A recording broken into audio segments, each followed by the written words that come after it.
Skill mojawapo wanawaambia kwa wadada, hata kama una shida, mdada mkaka anapokuja kwako usimpige mzinga mapema. Sisi wakaka hiyo ni turn off, tunasepa, tunaondoka, tunaona kabisa hapa hii ni gereza hili.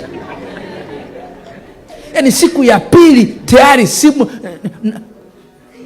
bando imekata. Alafu unafahamu wadada wakikuomba bando hawakwambii bando imekata.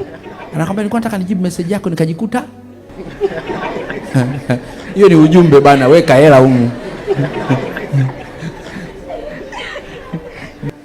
Anasafiri anaenda kwenye msiba, anaenda nyumbani kwao, sio wazazi wanauma. Akamwambia nilikuwa nataka nije leo lakini bado nafikiri kama bwana hajaruhusu vile, mambo yakikaa vizuri nitakuja. Hujua unaambiwa mwamba tuma hela, tuma nauli. Sasa skill moja wapo, usifanye haraka kuomba. Wanaume ina turn off. Hiyo ni saikolojia ya mwanaume.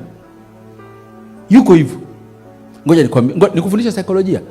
Mwanaume anaenjoy kutoa akishamiliki.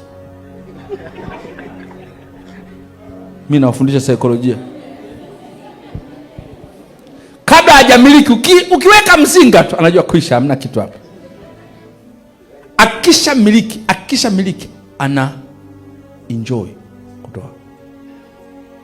Ndio maana wanawake wengine wanasema, "Mangu, baili hatoi." Naambia kuna sehemu anaweza kutoa.